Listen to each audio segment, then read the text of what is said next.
어느 날 작고 조용한 마을이었던 베들레헴에 작은 소동이 일어났습니다.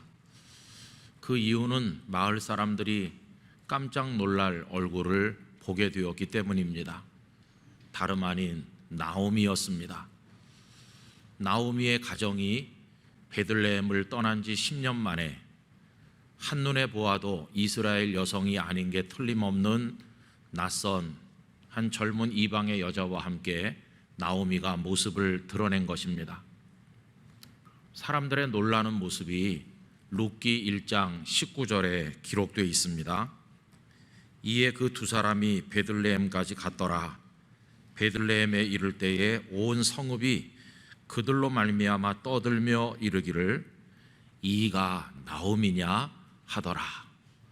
나오미야? 나오미가 돌아왔네. 사람들이 놀란 겁니다.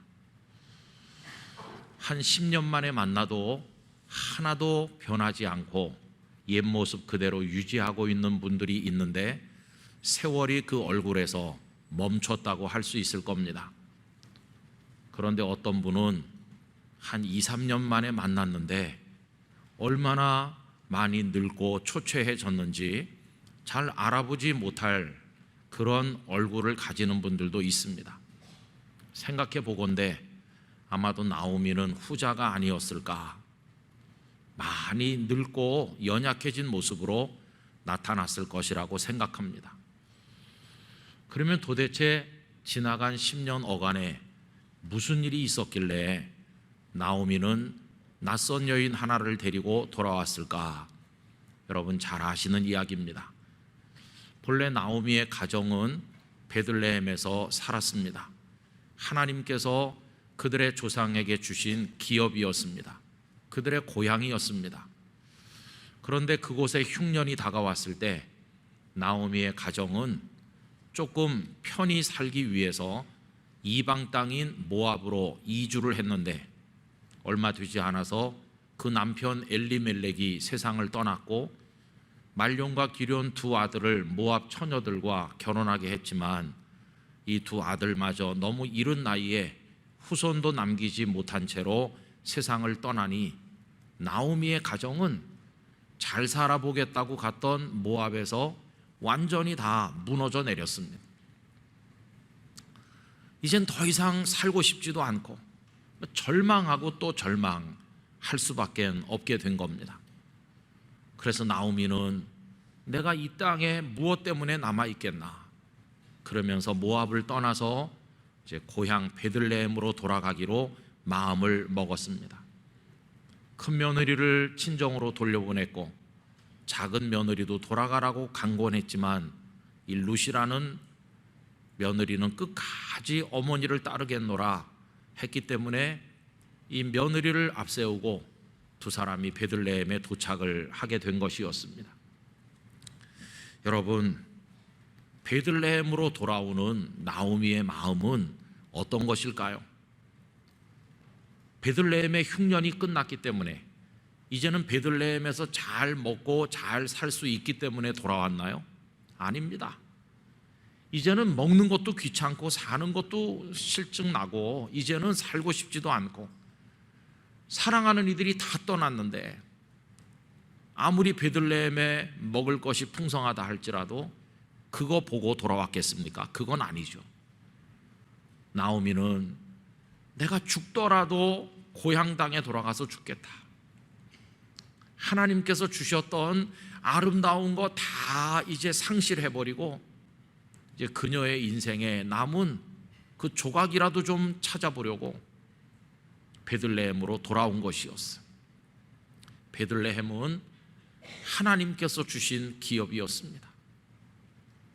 베들레헴으로 돌아온 것은 엄밀하게 말하면 하나님께로 돌아온 것이었습니다. 하나님 없는 모압 땅에서의 10년간의 마음 아픈 방황을 끝내고 이제는 하나님 계신 베들레헴으로 돌아온 것이었습니다. 하나님께로 돌아오는 여인, 하나님을 향해 나아가는 여인, 그런 모습으로 돌아온 것이 바로 나오미였습니다. 성도 여러분, 성경을 쭉 읽어보시면 귀환한다는 거, 돌아간다는 거, 이게 성경에 대단히 중요한 주제라는 것을 알게 됩니다. 하나님께서는 당신의 백성들을 향해서 돌아오라, 돌아오라 얼마나 많이 말씀하고 있는지 이 시간에 다 말씀드릴 수 없을 만큼 곳곳에서 당신께로 오라고 부르고 계시는데, 예를 들면 예레미야 4장 1절과 2절에 이런 말씀이 있습니다. 여호와께서 가라사대 이스라엘아 내가 돌아오려거든 내게로 돌아오라.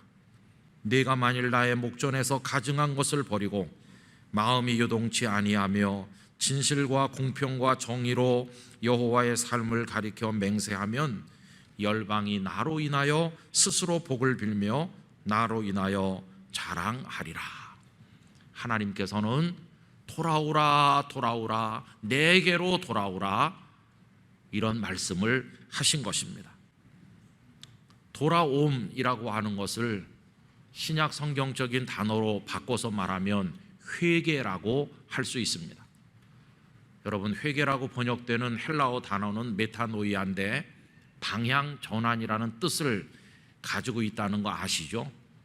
어떤 사람이 길을 가다가 여기가 아닌데 이렇게 깨닫게 되면 옳은 방향을 찾아서 전환해서 그 옳은 길로 가게 되는 거, 이걸 회개라고 합니다.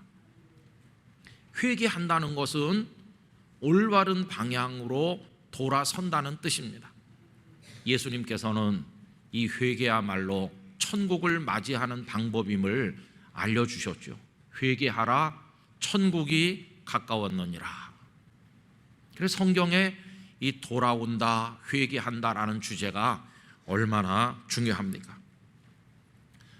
여러분, 하나님께 돌아감 혹은 하나님을 향해 나아감, 이런 주제를 마음에 깔고 오늘 본문인 시편 120편 말씀을 잠시 나누려고 합니다. 시편 120편의 앞에는 표제어가 붙어 있는데 여러분 어떻게 되어 있죠? 성전에 올라가는 노래라고 되어 있습니다. 시편이 전체가 150편인데 오늘 읽은 120편부터 134편까지 15편이 성전에 올라가는 노래입니다. 성전에 올라가는 노래라는 것은 성전을 향해 올라가면서 부르는 노래, 성전을 향해 나아가는 사람들의 노래, 성전에 계신 여호와 하나님께로 향하는 사람이 부르는 노래, 다시 말하면 하나님을 향해 나가는 이들이 부르는 영혼의 노래가 바로 성전에 올라가는 15편의 노래라고 할 수 있습니다. 그런데 이 120편도 성전에 올라가는 노래로 분류가 되어 있습니다. 도대체 왜 이 시는 성전에 올라가는 노래로 분류되는 것일까? 이렇게 생각을 해보면 그 내용에서 우리에게 알려진 것이, 이 시를 지으신 분이 누구인지는 알 수 없으나 그 시인의 처지가 아까 앞에서 말씀드린 모압 땅을 떠나서 베들레헴으로 돌아오는 나오미의 처지와 꼭 닮았다는 사실을 알게 됩니다. 여러분, 나오미는 모압에서 무너져 내려서 하나님 계신 베들레헴으로 돌아왔는데 이 시인의 처지도 그와 같다는 겁니다. 그러면 도대체 이 시인은 어느 곳에서 방황하며 머물러 있었을까요? 그것을 알려주는 말씀이 오늘 본문 5절입니다. 우리 5절을 다 같이 읽어보도록 하겠습니다. 메색에 머물며 게달의 장막 중에 머무는 것이 내게 화로다. 이 메색은 노아의 셈함 야벳 중에서 야벳의 후손이죠. 그리고 이 게달은 이스마엘의 후손입니다. 그런데 이 메색에 대해서 우리가 잘 알지 못하는데 어떤 자료에 보니까 한때 굉장히 강성했었고 나중에 초강대국으로 등장했던 아수르조차도 이 메색을 물리치기 위해서 자신들이 보유한 전 병력의 3분의 2 이상을 거기 집중하고 나서야 간신히 이겼다고 할 정도로 메색은 강했습니다. 아주 호전적이고 그리고 잔인했던 것으로 알려져 있습니다. 그러면 게달은 어디일까요? 게달은 역시 그와 같은 성정을 가진 민족으로 알려지고 있는데, 여기 장막이라는 게 붙어서 게달의 장막 그러죠. 이 사람들은 검은 색깔을 띠는 염소 털로 장막, 이 천막을 만들고 거기에 거주했다고 합니다. 여러분, 염소털, 시커먼 염소털로 만든 장막을 이렇게 바라보면 어떤 느낌이 들까요? 따뜻하고 정감이 갈까요? 아니면 아주 거칠고 볼품이 없다는 생각이 들까요? 그게 바로 게달의 장막이죠. 정상적인 판단과 분별력을 가진 사람이라면 게달의 장막에 가서 머물고 싶은 생각을 하지 않는 게 맞을 것입니다.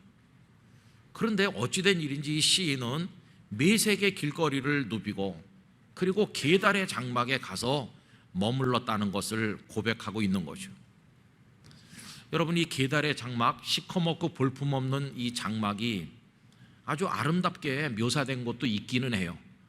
여러분, 구약 성경의 아가서를 잘 아시는데, 아가서에 보면 솔로몬 왕이 시골 처녀 술람미 여인을 사랑하는 러브 스토리가 담겨 있습니다.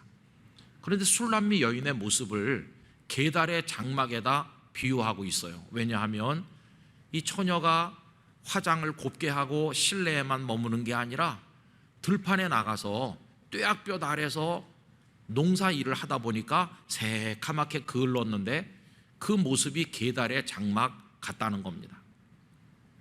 그 말씀이 아가서 1장 5절에 나오고 있죠.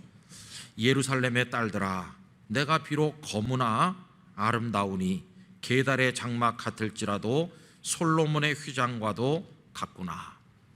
피부가 새카맣게 그을고 볼품이 없는 시골 처녀인데 눈길이 가겠어요? 솔로몬 왕의 궁궐에는 어여쁜 여성들이 얼마나 많은데 그 처녀에게 눈길을 주는 게 좀 이상하죠. 그런데 사람들이 어떻게 생각하든지 상관없이 솔로몬의 뜨거운 감정이 이 술람미 처녀를 향하고 있는 것입니다. 그래서 이 처녀가 하는 말이, 내가 비록 검고 보잘것없을지라도 왕의 눈에는 내가 아름답게 보인다, 이렇게 노래하는 거죠. 남들이 뭐라고 하던 처녀를 사랑하는 솔로몬의 뜨거운 사랑, 순애보적 이야기가 아가서에 담겨 있는 겁니다. 볼품 없는데도 사랑하고 사랑받을 자격 없지만 사랑받는, 여러분, 예수님께서 우리를 향해서 베푸시는 사랑이 그와 같은 줄로 믿습니다. 볼품도 없고 자격도 없지만 새카만 술람미 처녀와 같지만 주님은 우리를 아름답고 귀하게 여겨주시는 것이. 그래서 이 아가서에서의 게달의 장막은 뜨거운 사랑, 조건을 초월하는 순수한 사랑이라고 이렇게 귀하게 해석되지만 오늘 본문은 맥락이 다릅니다. 오늘 본문에서 게달의 장막에 머무는 것은 욕망에 눈이 멀었다는 뜻이죠. 아니, 갈 데가 없어서 게달의 장막을 찾아가고 메색을 찾아가서 거기서 머무는가?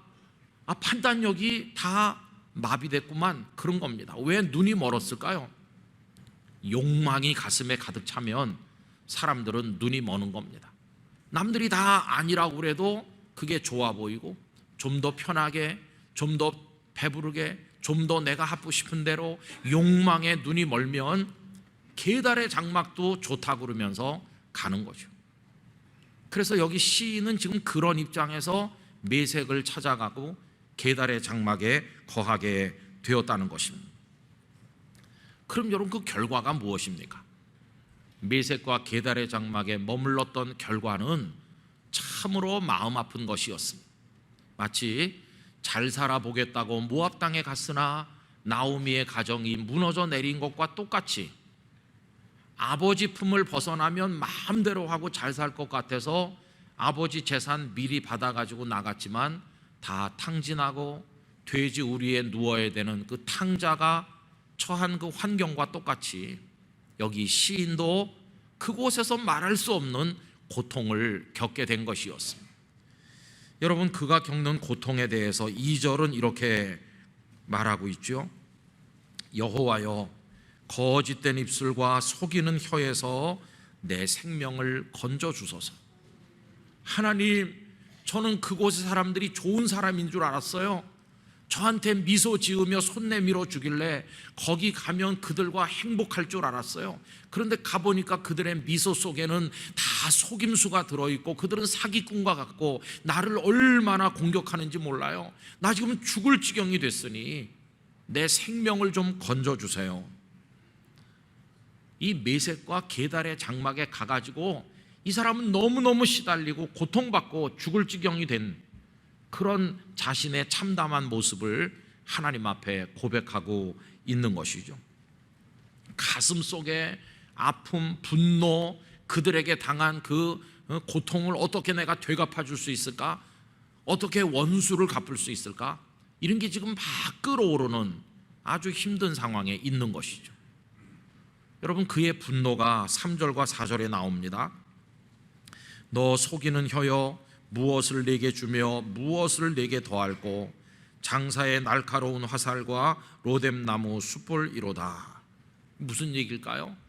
그 나쁜 사람들한테 도대체 내가 어떻게 갚아주면 될까? 어떻게 내가 보복을 하면 좀 시원할까? 어떻게 복수하면 좋겠어요? 그 4절에 두 가지를 말했죠. 날카로운 화살. 여러분, 날카로운 화살을 쏘아서라도 그 적들에게 복수하고 싶은 마음 이해가 돼요. 화살, 사람을 죽이는 거죠. 죽이고 싶다, 그런 얘기죠. 그러면 로뎀나무 숯불은 왜 여기 등장하는 걸까요? 아주 오래오래 간다, 그런 얘기예요.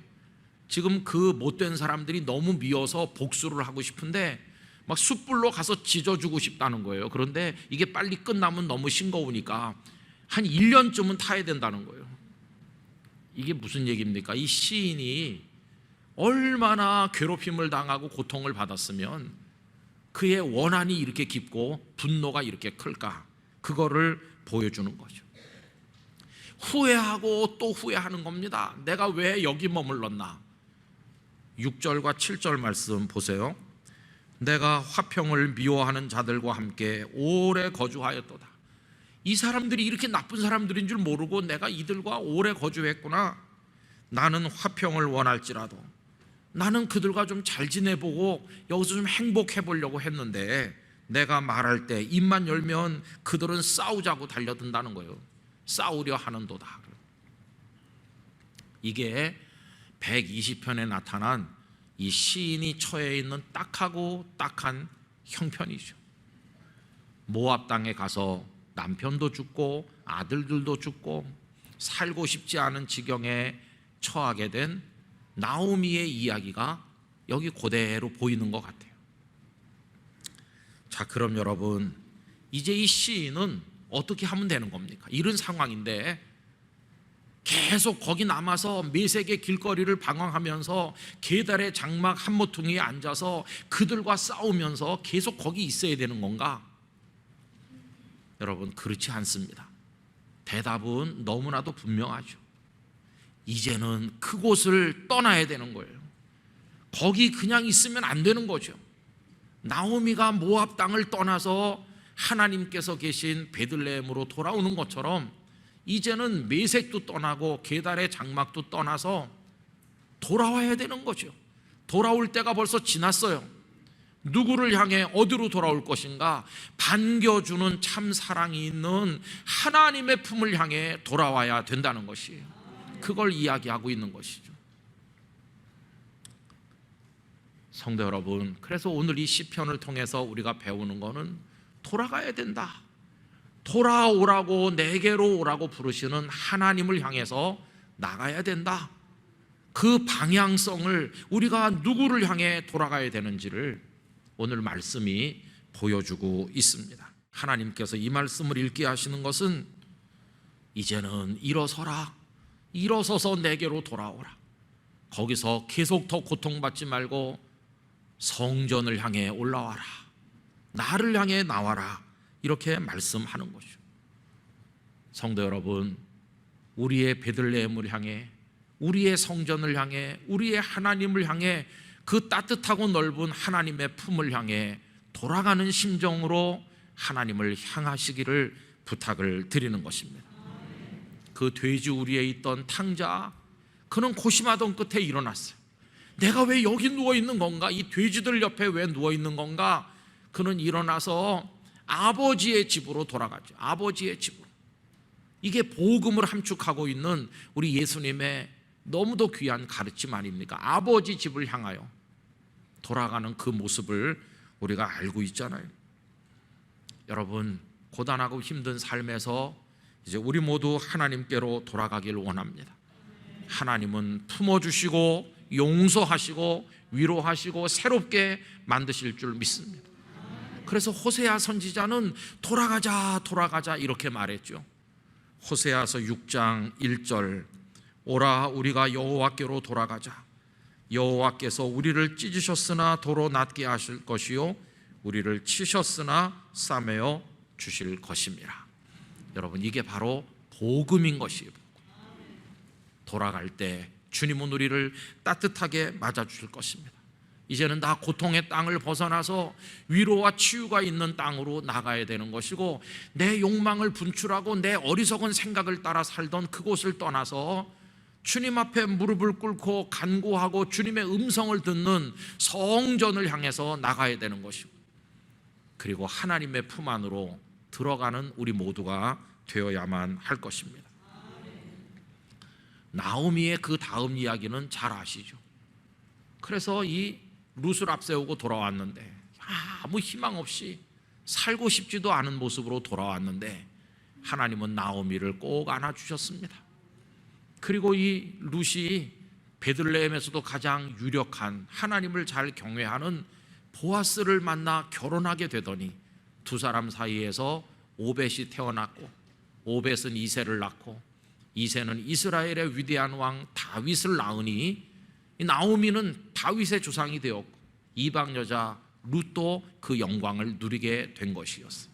이게 돌아오는 일을 향해 준비하신 하나님의 위로요 축복인 것을 우리가 알고 있는 것입니다.